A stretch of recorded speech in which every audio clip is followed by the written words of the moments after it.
Bonjour et heureux de vous retrouver. Nous profitons de cette semaine pour prendre le pouls de l'Église à La Réunion. Nous profitons de la présence de Monseigneur Gilbert Aubry pour évoquer l'actualité de ce diocèse à 700 km des côtes de Madagascar, 200 km de l'île Maurice, l'île de La Réunion, île volcanique, très montagneuse, classée au patrimoine mondial de l'UNESCO pour ses pitons, ses cirques et ses remparts.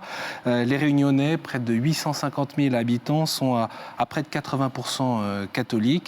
Les habitants aujourd'hui sont issus d'immigration multiples au cours des siècles, depuis le XVIIe, de France, du Portugal, de Madagascar, d'Afrique, d'Inde, de Chine, du Vietnam. Le métissage culturel est une dominante fondamentale de l'île et donc du diocèse. Monseigneur Gilbert Aubry, bonjour. Bonjour. J'espère que la description que j'ai faite de votre diocèse est correcte. Peut-être vous voulez compléter par tel ou tel aspect, vous qui êtes originaire, natif de la Réunion. Je signe tout à fait ce que vous dites et puis on pourrait préciser que le fait d'avoir appris à vivre ensemble nous a aidé aussi à inventer notre langue créole, qui est à base francophone, mais c'est la langue habituelle de tous les Réunionnais.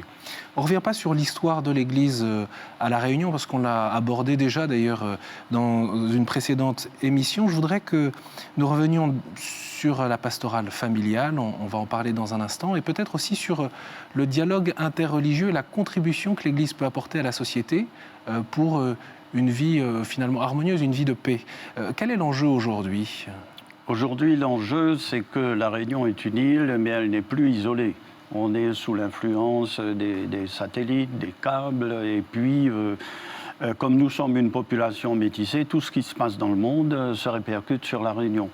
Et nous avons eu, par exemple, le conflit israélo-palestinien, toute la question arabo-musulmane dans le bassin méditerranéen, et puis aussi toute la question de l'Irak, Daesh. Tout ça, c'est des sujets sensibles. C'est très suivi à La Réunion ? Ah, c'est beaucoup suivi, parce que la dimension religieuse à La Réunion est très prégnante. Le fait religieux est là. Et elle peut, du coup, susciter des passions ? Le fait religieux est toujours passionnel, mais il faut modérer les passions et faire que la passion soit constructive.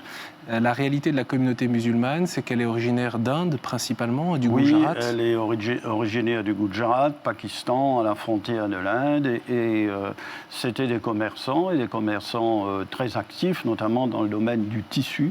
Mais aujourd'hui, ils sont dans toutes les couches de la société, à des niveaux de responsabilité qui sont très hauts. Et ce qui est propre à La Réunion, c'est qu'on peut dater l'arrivée de telle ou telle composante de la société. En l'occurrence, pour ces Indiens ou ces Pakistanais, c'est principalement au XIXe siècle. La première mosquée, j'ai vu ça, la date de construction de la première mosquée à Saint-Denis de La Réunion, c'est en 1905. Oui, déjà dans la deuxième partie du XIXe siècle. Et effectivement, la première mosquée sur l'ensemble français, bon, sauf les départements français d'Algérie à l'époque, mais c'est La Réunion, 1905. Pour vous, quels sont les points de vigilance, les points d'attention? Tout à l'heure, vous dites qu'il faut accompagner ces passions, il faut les modérer. Oui, il faut accompagner et essayer de sentir les évolutions et puis les accompagner en dialogue. C'est lors de la première guerre du Golfe que des amis catholiques, musulmans, nous nous sommes dit qu'il ne faut pas que nous laissions les conflits extérieurs être importés et puis vicier notre vivre ensemble. Parce que ça prenait quelle forme, ces tensions, concrètement? On a eu des slogans, je dirais, anti-arabes et anti-musulmans, alors que ce n'était pas du tout dans la mentalité réunionnaise. Donc nous sommes intervenus avec un groupe informel à ce moment-là. Ensuite, en 2000, nous nous sommes constitués en association. Nous avons organisé des manifestations au moment de la guerre contre l'Afghanistan, des manifestations pour la paix. Et nous avons pris l'habitude d'échanger des messages à l'occasion du Ramadan ou de l'Aïd el-Fitr. Et cette année encore, j'ai envoyé un message pour le Ramadan dans les circonstances du conflit israélo-palestinien. Et j'ai relayé les paroles des évêques du Moyen-Orient. disant qu'il souhaitait que les juifs, les musulmans et les chrétiens puissent vivre en paix. Si je comprends bien, monseigneur, ce que vous tempérez, ce sont plutôt des ardeurs anti-musulmanes. Anti-musulmanes dans les circonstances actuelles, mais on a eu aussi, il y a quelques années, les conflits au Sri Lanka. Et à ce moment-là, on est intervenu et c'était plus sur le chapitre hindou-musulman, conflit hindou-musulman. Et la Réunion est une terre, je dirais, non pas exemplaire, comme le disent certains, mais nous avons notre vécu qui est original et je crois que nous n'avons jamais fini de mériter notre nom, qui est la Réunion. Monseigneur, dans la région, la liberté de conscience est-elle fragilisée justement par tous ces conflits, au-delà même de la Réunion, hein. À la Réunion, la liberté de conscience, elle est là. Même sur les antennes radio, vous savez, il y a 47 radios privées à la Réunion, les bouquets de chaînes qui sont là. Et parfois, même sur certaines radios, ça frise la délation. On confond souvent liberté et licence, ce qui n'est pas la même chose. Bon, à Madagascar, bon, maintenant, se pose la question politique, mais Malda, c'est je dirais, c'est le continent d'avenir. Et nous avons franchi un pas dans l'ensemble des îles du sud-ouest de l'océan Indien, puisqu'il y a la COI, la Commission de l'océan Indien, au niveau des États, et la France est représentée par le Conseil régional de la Réunion. Et le secrétaire général de la COI est un Mauricien, M. de Lestrac. Et la COI aujourd'hui ne parle plus des îles du sud-ouest de l'océan Indien. Nous parlons de l'Indiane-Océanie, c'est-à-dire qu'il faut tendre vers la constitution on pourrait dire, comme l'Europe a démarré, voilà, il faut aller lentement, mais sûrement, nous sommes dans le bassin indien. Il ne s'agit pas de renier notre histoire avec la France et avec l'Europe, bien au contraire, mais le statut de région ultra-périphérique nous donne beaucoup de possibilités pour établir des passerelles avec les autres îles de la région, c'est-à-dire l'île Maurice, Rodrigue, les Seychelles, l'archipel des Comores et Madagascar, qui sera le pays de l'avenir quand ils auront réglé leurs problèmes politiques. Autrement dit, à bien vous écouter, monseigneur, il y a une forme de basculement, de passage, au fond, du fait d'une plus grande autonomie peut-être du territoire et de la distance, évidemment. Oui, moi je ne dirais pas une autonomie, je dirais une nouvelle gouvernance. Et la réforme administrative de la France va nous toucher aussi avec cette spécificité, c'est-à-dire on a deux collectivités sur le même territoire géographique, le département et la région. Mais à terme, avec les élus territoriaux, moins d'élus territoriaux, et c'est la région qui va prendre le dessus. Alors c'est une bonne chose la pour gouvernance. vous. Quel est le regard de l'évêque sur cette réalité administrative? C'est le principe de subsidiarité. Il est évident que nous sommes dans le bassin indien et non pas en Méditerranée ou au bout de l'Europe, et que les grandes décisions, hormis les décisions régaliennes, doivent être prises localement. Monseigneur, au fond, je reviens encore sur cette question des relations entre les communautés et spécifiquement entre les différentes du fait de la composante religieuse. Comment vous imaginez, vous percevez l'annonce de l'Évangile possible à des communautés tout en respectant leur identité? C'est quand même extrêmement complexe. Si vous permettez, je rectifierai un peu votre approche en disant que si vous parlez de communauté, je parlerai de communauté religieuse. Et comme nous avons une population métissée, la dimension religieuse ne peut pas se confondre avec une dominante ethno-culturelle. Et c'est ainsi que depuis le début, et surtout depuis 1848, dans l'Église catholique, vous avez toutes les sensibilités ethno-culturelles, avec quelques petites zones, des franges de syncrétisme, mais dans l'ensemble, ça va. Ce qui la préserve, au fond, du coup, de s'identifier à tel ou tel groupe ou communauté. C'est impossible pour l'Église catholique, et heureusement, de s'identifier à une dominante ethnoculturelle.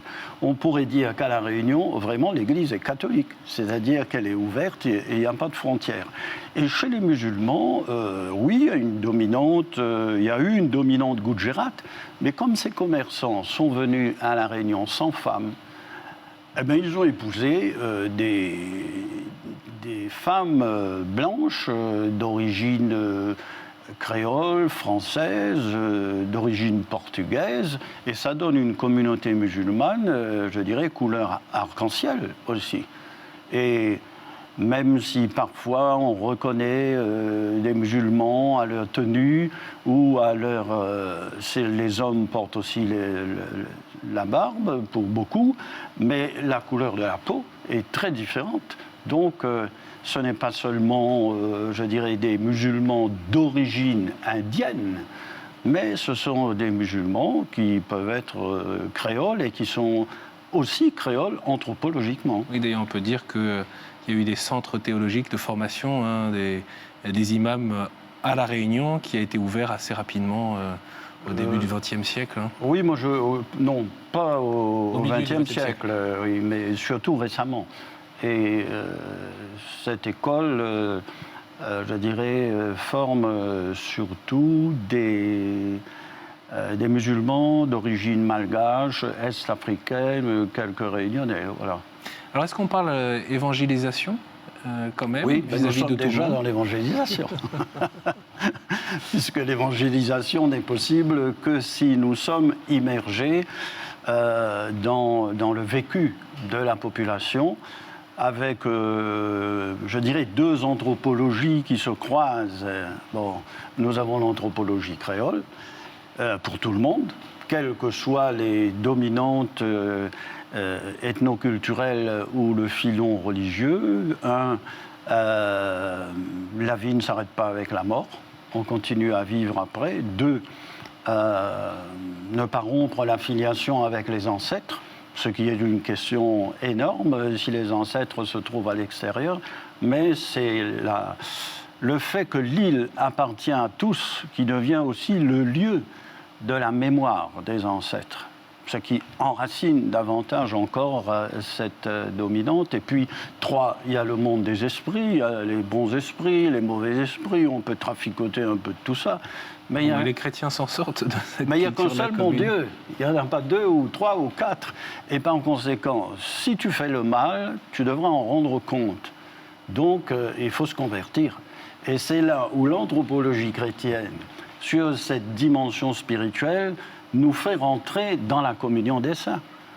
Et si Pâques n'était pas lié au calendrier qui est le nôtre du point de vue religieux, il faudrait célébrer, à La Réunion, il faudrait célébrer Pâques à la Toussaint. Parce que tous les cimetières sont fleuris et tout le monde va au cimetière. Donc il y a des pierres d'attente, il y a des semences de vérité qui sont là, chacun a sa part de vérité, mais cette dimension de la résurrection et de la valeur de la personne humaine, et la personne humaine qui continue avec un corps transfiguré, ça, c'est la clé de tout. Il y a du boulot Ah, toujours. Comme dirait le cardinal Marty, j'embauche. Monseigneur, vous prêtez une attention particulière à la pastorale familiale. Oui. Alors, évidemment, c'est d'actualité parce qu'il y a eu cette première assemblée du Synode à Rome, en attendant la deuxième au mois d'octobre. Mais c'est aussi une réalité importante dans laquelle l'Église doit s'engager à La Réunion. Oui, elle s'est engagée depuis longtemps, surtout depuis 1848, depuis l'abolition de l'esclavage. Qu'est-ce que ça a changé ? Parce que précédemment, c'était vraiment difficile, voire impossible, de constituer une famille et d'avoir des couples et des couples stables. Les femmes étaient séparées ? Les femmes étaient sur les propriétés, c'était fixe, et les hommes pouvaient passer d'une propriété à l'autre. C'était la main-d'œuvre, c'était le moteur de l'économie, de manière dramatique. Et avec le recul, inacceptable, inhumain.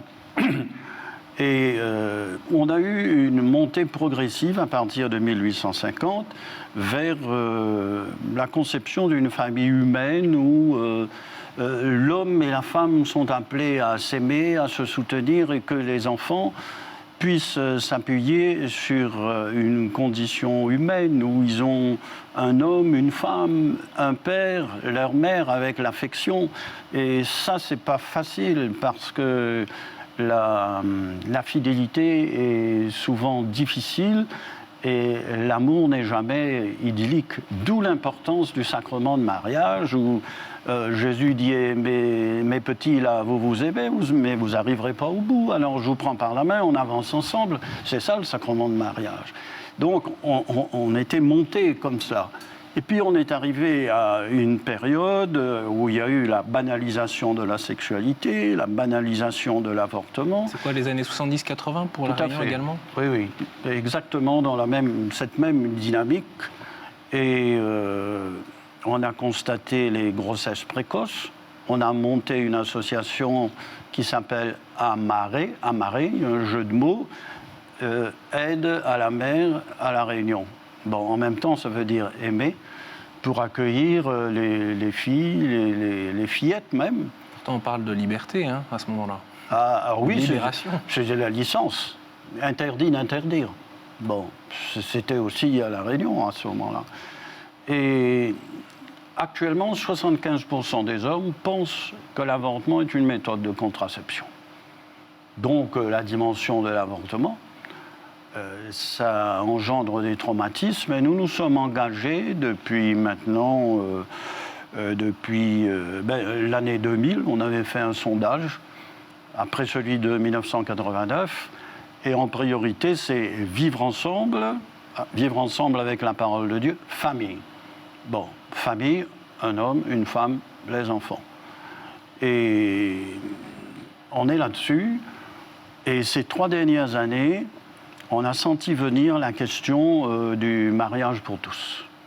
Et nous avons fait venir dans un premier temps Tony Yves Simmons pour nous parler de la théologie du corps selon Jean-Paul II, avec des publics diversifiés, les prêtres d'abord, ensuite les acteurs pastoraux et puis des conférences pour le grand public. Deuxième année, on a fait venir Tony Alain-Trella. Anthropologie et gender. Prêtre et psychanalyste, monsieur Oui, oui, il a le même processus. Et puis la 3e année, Xavier Lacroix, théologie et pastorale. Et ça a eu un impact certain. Et ça s'est greffé aussi sur ce que nous avons mis en place depuis maintenant une dizaine d'années, Festifamily. Cette résistance, juste un mot, monseigneur, cette résistance à la fois au mariage pour tous, mais également aux propos de l'Église sur les relations familiales et conjugales, on a souvent une lecture idéologique. Pour vous, idéologique ou religieuse. Et de quoi s'agit-il pour vous et quels sont les enjeux à l'échelle de la Réunion? Mais c'est simplement le bonheur d'un gamin et puis le bonheur d'un homme et d'une femme, y compris à travers les échecs qui peuvent être assumés, d'où aussi l'accueil des divorcés remariés. Tout ça, c'est important. Quelle est la responsabilité de l'Église, au fond? C'est l'espérance, la miséricorde et l'espérance. Et puis donner le goût de vivre et de sortir de cette spirale de déprime. Et il n'y a plus rien à faire, on se laisse filer, ça ne sert à rien de se battre. Moi, je crois que se battre, c'est toujours nécessaire et ça suppose de vivre les yeux ouverts, les pieds sur terre et la tête au ciel. Quel regard vous portez aujourd'hui sur les familles? Parce que vous évoquiez tout à l'heure, et c'était très intéressant, après l'abolition de l'esclavage, le nécessaire apprentissage et le désir probablement de vivre ensemble, homme, femme, avec ses enfants. Oui. Aujourd'hui, où est-ce qu'on en est, au fond? Tous les jeunes que je rencontre, et je rencontre beaucoup de jeunes, s'ils ont un boulot, un toit, ils vont se marier. Ça dit quelque chose de l'aspiration? Ça dit le désir et ça dit le besoin de relations sociales. Et comme je l'insinuais il y a un instant, ce n'est pas d'abord une question religieuse, ce n'est pas une question idéologique. C'est inscrit, je dirais, dans l'être humain, dans la personne humaine. Certains vous diront c'est induit par la culture. C'est nature et culture, les deux. La nature, ça se reçoit, ça interfère avec la culture, mais cet appel à se dépasser dans une incomplétude, on a toujours besoin de l'autre et la dignité humaine, elle est la même pour tous. La sexualité, elle doit être prise en considération et il y a un appel à la, je dirais, à la complétude, si on peut dire. Donc c'est le manque qui appelle le désir et la reconnaissance réciproque. Et je ne peux vivre humainement que si je suis dans une relation sociale. Et l'amour n'est pas seulement une émotion ou une pulsion. L'amour est un projet. Oui, parce que si beaucoup désirent se marier ou s'unir ou vivre ensemble, il y a beaucoup d'échecs aussi. Hein, oui, c'est pour ça qu'il y a un sacrement de mariage, non pas pour entraîner les échecs, mais pour dire que vous aurez des difficultés dans votre vie. Et soyez conscients qu'il y a un contrat et que Dieu vient faire aussi ce contrat avec vous et que c'est lui qui a l'initiative du contrat. Il ne va pas vous lâcher, mais quand vous aurez des difficultés, n'oubliez pas qu'il est là et il va vous aider pour que vos gamins puissent compter sur vous. Monseigneur, depuis le début de cette émission, j'ai un CD dans les mains, c'est un single qui s'intitule « Rouvre les yeux ». Je vous propose d'en écouter un extrait, puisque c'est vous qu'on entend slammer. D'ailleurs, la presse locale aussi s'en est fait largement l'écho, on en reparlera dans un instant. Donc c'est un slam. Rouvre les yeux, on écoute un instant.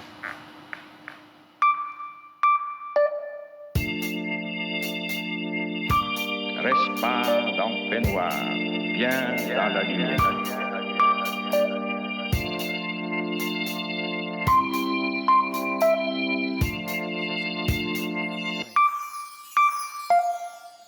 Mon Dieu, qui ça roulé, bon Dieu, que ça vous fait, grâce terre, nous les la terre, qui ça y est dans nous, porte-nous trois dans notre vie, les trop lourds, le mal il crase à nous, bon Dieu, viens lève à nous. Alors, Monseigneur, on entendait la voix de Jean-Paul II, hein. C'est une sorte de dialogue en fait entre vous et Jean-Paul II. Oui, ce n'était pas prévu comme ça au point de départ. D'où est-ce que vous est venue cette idée de slam? Certains jeunes disent, mais on pensait Monseigneur Aubry plutôt réservé, on a été étonnés de cette initiative. Ils ne connaissaient peut-être pas le cœur du poète que vous êtes. Ils avaient oublié que j'avais réalisé un 33 tours vinyle en 1978. Bon, mais c'était simplement un jeune qui me conduisait et puis on discutait slam, bebop, tout ça. Alors je dis, oui, votre truc là, il est facile, tu sais, je joue au ta. Bon. Et puis, quelque temps après, il revient vers moi, il dit, voilà, nous avons composé une musique et vous allez nous écrire les paroles. Très bien. Bon, c'est pas mon style habituel, donc je me suis... C'est plutôt la poésie... Et puis, il a des chansons de variété, style un peu classique, quoi. Et alors, je me suis coltiné le texte, qui est un texte trinitaire, hein, en créole, et je leur ai donné le texte. Mais ils ne m'ont pas dit qu'ils allaient mixer cela avec ce que Jean-Paul II avait dit à La Réunion, ne restez pas dans les ténèbres, venez à la lumière. Et alors ça a donné ce dialogue entre le pauvre évêque que je suis et ce qui est devenu les paroles qui sont devenues les paroles de Saint Jean-Paul II. Alors c'est extraordinaire. Oui, d'ailleurs, single, donc voici qu'on peut trouver à La Réunion. On peut dire quand même que ce single a été dévoilé donc au moment de la fête de Saint Jean-Paul II, lors de la messe célébrée à Brapanon. C'est une manière de rejoindre les jeunes, d'une manière très concrète, qui sont nombreux à La Réunion. C'est la radio, notre radio, qui a monté ce coup-là. On peut dire que c'était un scoop, véritablement, pour moi-même, parce que je ne m'attendais pas au dialogue. Et les jeunes, pas seulement les jeunes, les adultes ont été interpellés là-dessus.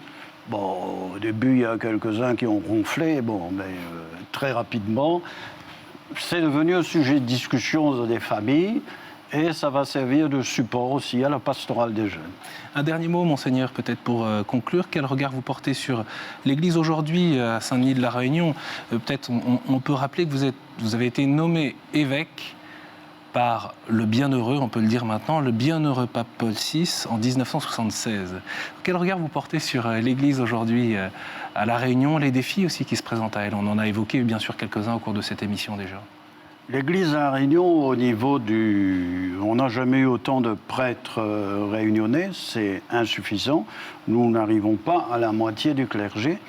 Mais précédemment, jusque dans les années 75, la dominante du clergé était une dominante uniformément blanche, de classe, je dirais ce qu'on appelait les petits blancs, et blancs, classe moyenne.